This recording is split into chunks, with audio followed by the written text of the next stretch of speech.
Dear students, कक्षा 10 भौतिक विज्ञान का तीसरा अध्याय प्रकाश का अपवर्तन लेंस के द्वारा, जिसमें पहली हेडिंग है लेंस।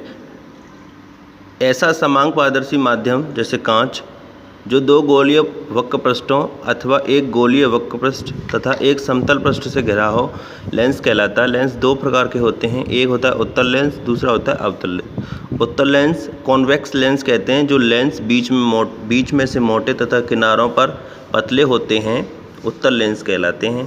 यदि लेंस का एक पृष्ठ समतल तथा दूसरा पृष्ठ उत्तल हो तो ऐसे लेंस समतल उत्तल लेंस कहलाते हैं, जैसा कि चित्र में दिखाया गया है। दूसरी हेडिंग है अवतल लेंस, जिसे इंग्लिश में कहते हैं कॉनकेव लेंस। जो लेंस बीच में से पतले तथा किनारों पर मोटे होते हैं, अवतल लेंस कहलाते हैं।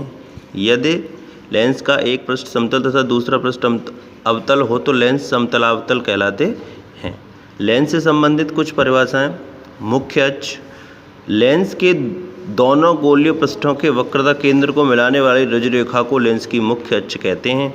इस चित्र में आप देखेंगे लेंस के प्रकाशिक केंद्र को मिलाने वाली रज्जुरेखा को लेंस का मुख्य अक्ष कहते हैं। दूसरी हेडिंग है प्रकाशिक केंद्र। लेंस के अंदर मुख्य अक्ष पर स्थित वह बिंदु जिससे होकर गुजरने वाली प्रकाश किरण अपवर्तन के पश्चात आपतित किरण के समांतर निकल जाती है, लेंस का प्रकाशिक केंद्र कहलाता है। इसे कैपिटल C से प्रदर्शित करते हैं, जैसा कि इस चित्र में दिखाया गया। लेंस से होकर वक्रता केंद्र से होकर जाने वाली किरण अपने मार्ग में सीधी चली जाती है। तीसरा पॉइंट है फोकस बिंदु एवं फोकस तल। लेंस के दो फोकस बिंदु तथा दो फोकस तल होते हैं। उत्तल लेंस का प्रथम फोकस, उत्तल लेंस के मुख्य अक्ष पर स्थित वह निश्चित बिंदु जिससे चलने वाली प्रकाश किरणें लेंस से अपवर्तन के पश्चात मुख्य अक्ष के समांतर हो जाती हैं, उत्तल लेंस का प्रथम फोकस कहलाता है। इसे F1 से प्रदर्शित करते हैं। अवतल लेंस का प्रथम फोकस, अवतल लेंस के मुख्य अक्ष पर स्थित वह निश्चित बिंदु जिसकी ओर केंद्रित हुई प्रकाश किरणें लेंस से अपवर्तन के पश्चात मुख्य अक्ष के समांतर हो जाती हैं, अवतल लेंस का प्रथम फोकस बिंदु कहलाता है। बिंदु कैपिटल F1 अवतल लेंस का प्रथम फोकस है। उत्तल लेंस का द्वितीय फोकस, मुख्य अक्ष के समांतर आने वाली किरणें उत्तल लेंस से अपवर्तन के पश्चात मुख्य अक्ष के जिस बिंदु पर केंद्रित होती हैं उसे उत्तल लेंस का द्वितीय फोकस कहते हैं। इसे F2 से प्रदर्शित करते हैं।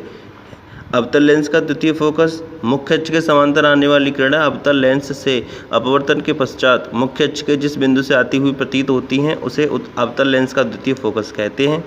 F2 अवतल लेंस का द्वितीय फोकस है। फोकस दूरी, लेंस के प्रकाशिक केंद्र C से फोकस तल तक की दूरी को लेंस की फोकस दूरी कहते हैं। इसे F' व F1 से प्रदर्शित करते हैं। लेंस के लिए चिन्ह परपाटी, जैसा कि इस चित्र में दिखाया गया है। नंबर 1, लेंस पर प्रकाश किरणें सदैव बाईं ओर से डाली जाती हैं। समस्त दूरियां लेंस के प्रकाशिक केंद्र से मुख्य अक्ष के साथ नापी जाती हैं। आपतित किरण की दिशा में नापी गई दूरियां धनात्मक ली जाती हैं। आपतित किरण की विपरीत दिशा में ली गई दूरियां ऋणात्मक ली जाती हैं। आपतित किरण का मतलब होता है जिससे हम वस्तु रखी जाती है, वस्तु ऊपर की ओर रखी जाती है तो ऊपर की तरफ चली गई सभी दूरियां प्लस रहती हैं, नीचे की तरफ सभी दूरियां माइनस रहती हैं। प्रतिबिंब की लंबाई तथा वस्तु की लंबाई मुख्य अक्ष के ऊपर धनात्मक एवं नीचे की ओर ऋणात्मक ली जाती है। इस नियम के अनुसार उत्तल लेंस की फोकस दूरी F धनात्मक एवं अवतल लेंस की फोकस दूरी F हमेशा ऋणात्मक होती है। अवतल लेंस प्रकाश किरणों को एक बिंदु पर एकत्रित करता है। इस कारण उत्तल लेंस को अभिसारी कॉन्वर्जिंग लेंस भी कहते हैं। इसके विपरीत अवतल लेंस प्रकाश की किरणों को और अधिक फैला देता है। इस कारण अवतल लेंस को अपसारी डाइवर्जेंट लेंस कहते हैं।